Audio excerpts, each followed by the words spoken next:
Number 39 will put toe to leather. BYU wondered about its season, and now it is underway. It will be Warren who signals for the fair catch. Second down and 10. Cougars will go to the ground, and it's Lopini Katoa. Cougars a little bit thin at running back, but a good played all over the place for the Cougars. And at running back, and he has the football, and Algier with a tough run and up across the 40-yard line. I'm talking to some of the BYU players. They were looking forward to that. And Algier's got the first down and gets it into Navy territory as a flag. Possession, they've moved it 40 yards so far. Algier's really been running well, and Algier has some room to be outside. Algier headed to the end zone, and did he get the pylon? He did. Touchdown BYU. Takes himself really out of the play, and then he bounces it and gets a nice block by the wide receiver there, Romney, and then he just has the speed to be able to get to the corner. But Nate Morris never had a chance. BYU's defensive line is dominating. That is Zach Daw, the senior. Receiving the last 3 years. And had a chance maybe to go into the draft last year. Really hate to see that. They need to kind of step up and make some plays here. Katoa is getting into the secondary. He's got a chance to go, and now each of the two BYU running backs have found the end zone, and they are absolutely gashing the midshipmen in the early going. A 39-yard touchdown run. Watch the left guard, really watch the entire offensive line, but watch the left guard again, Barrington. Watch him just open that up. You talk about clearing it out. I mean, that is this offensive line is having their way in these first. Niumatalolo noticed he was running 21 miles per hour on the GPS catapult system on the kickoff team. And short. And they give to the fullback again, and they are establishing him just as you said, Kirk, and it's the first down of the night for the midshipmen. And they started around midfield. Wilson down the middle, and it's picked off. Evan Foxman with the interception, and the midshipmen have been looking for a break, and they've got one after the interception by Foxman. Ooh, number 2.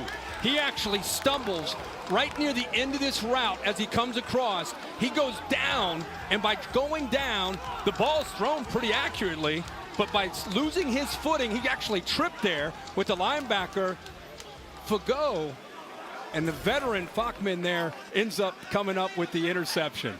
Brian Newberry, the defensive coordinator, will detail that in a minute as Chance Warren wants to throw the halfback pass, and the ball's out. And now an opportunity for BYU to get it right back. Instead, it's a huge negative play, but brought it to the game too. Algier across the 20, and he'll have the first. BYU, not just the backs, but again, the physical nature of the line. Wilson zips it into Dax Milne. Milne up to the 40 stadium tonight. They're calling it 3rd and 2, but no problem for Algier, who already has one long touchdown run tonight, and he rumbles his way down to the Navy 25-yard line. 29 manhandling Navy, both lines of scrimmage, and there he goes again. Algier running over people for a pickup of about 9. Kind of answer. And a couple guys stumble, and right out into the flat, it's Katoa, who's wide open, and he waltzes into the end zone. He has one running, one receiving, and BYU is up by 20. The backfield. Right now they're desperate. They're trying to bring pressure, trying to do anything they can to overcome the mismatch at the line of scrimmage. Niumatalolo before, when he was on staff at Utah as an assistant, meeting him as a head coach for the first time tonight. Navy gets it on the corner with Miles Fells, who is a big pickup, and Wilgar was once a preferred walk-on. I think we see why BYU preferred him. Morris with a completed pass, and the grab is made by Mark Walker, and Navy was very adept at converting 4th down last year. 4th and 1, and it looked as if Morris had a clear path, but I'm not sure he got to the marker in time. For a second, it looked like it was going to be easy. That are they actually going to measure? Keenan Peely and Pepe Tanuvasa making it tough on Morris, and I mean, look at the ball. Navy needs to hope this spot goes in their favor. The ball is short of the yellow line, and it's short on the chains too. Just a minute. See if Zach Wilson takes a shot out of this. He checks it down underneath, and a short completion. Right there making the grab. Big fella going up in the air there. Blake Freeland, a tackle who's wearing 90 as a tight end, to give him some more bulk on that right side, and it worked as they moved the chain. Tremendous quarantine stories. Gatoa rips through the Navy defense. On Hill in a hurry themselves. Jet sweep, it's Milne picking his way, getting inside the 10. It'll be first down and goal. On second and goal, and Navy needed a big defensive play, and their leader was able to get it. 11 of 16 inside the 40 last year, and he is true. So Navy holds him to it. Just a couple different concepts. Milne has it.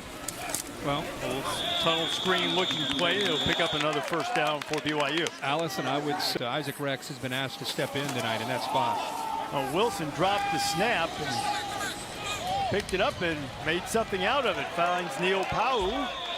Pau's going to be about a yard short of the first down. He wanted to go to his left, see his head peek up there. But this gives you an idea of the athletic ability of Zach Wilson. He's not just a pocket guy. He can move around. He's here. Wilson plunges ahead, and he's got the first down. Back sneak and execute it well. BYU still has a timeout left, and the clock will stop for another first down on the completion to Romney.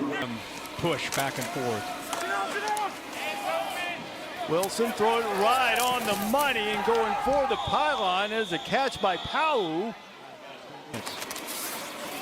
On the ground, driving toward the end zone and stopped short. No, I thought he was stopped short, but the official comes in and signals touchdown with 8 seconds remaining in the first half. I didn't think he got in. Let's have a look. Look at his leg drive, and then he extends the ball right before the knee touches. I think that's a touchdown. You hear the players, they see the replay on the board, you hear them yelling from the BYU sideline. Look at the lineman, by the way, pushing, driving, and then he extends right there before that knee post-game and just saying, hey, this is on me. This is my decision, and it's why we don't look prepared.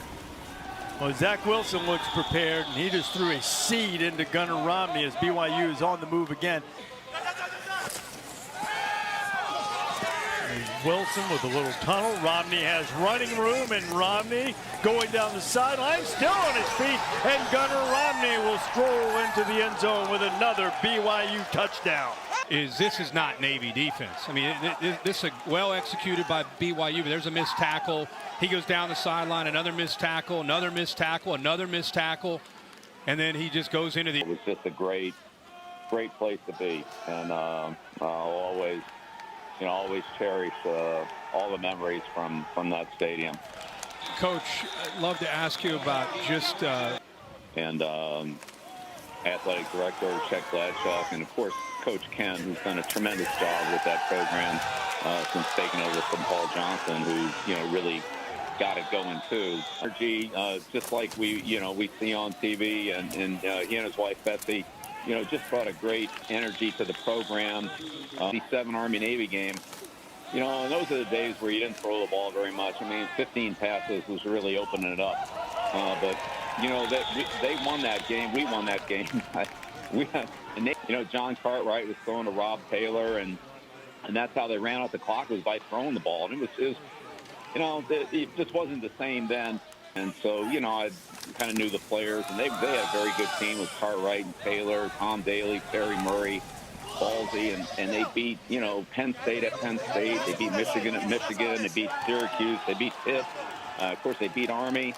And then, Vanderbilt and all that. So it was really a great team, and they had a great year, but they, just lost in tough games. And then, of course, beat Army, and so that makes every Navy season successful. BYU marched it right down the field as Tyler. They would love to have a schedule to be able to prove themselves, that's for sure. This is a good football team. And we talked about Chris Jackson, his great... Really? Little known fact. You combine ETN and, of course, Trevor Lawrence and those receivers, it should be once again another really tough. He has given them a bit of a spark. They get on the corner. There's Miles Fells for running room, and most productive offensive play. 48-yard field goal attempt from Navy's fine kicker, Bijan Nichols, who had a couple of game winners last season, and they're 11-win campaign, and the mids are on the board. And hearing some of those natural reactions. Gary Olson escapes, at least for a while. I should have added the phrase momentarily before practicing during the game, celebrating touchdowns tonight. I was going to say, he's had plenty to dance about tonight. Challenged at times. Be aware that the kids might hear some salty language as McChesney dances into the end zone, and BYU linemen are in the game. Presses it, nice little lateral jump cut, and then is able to get into that second level and gets around those linebackers. Good angles for the linemen. A scary injury and surgery. So far, everything has been, all signs are pointing that he's back healthy and feeling good. Two guys, Tooley, yeah, he gets his hands on the ball, jars it loose before that knee touches. Tooley, quarterback, the third quarterback of the night to play, and McChesney, who had a touchdown on the last possession, is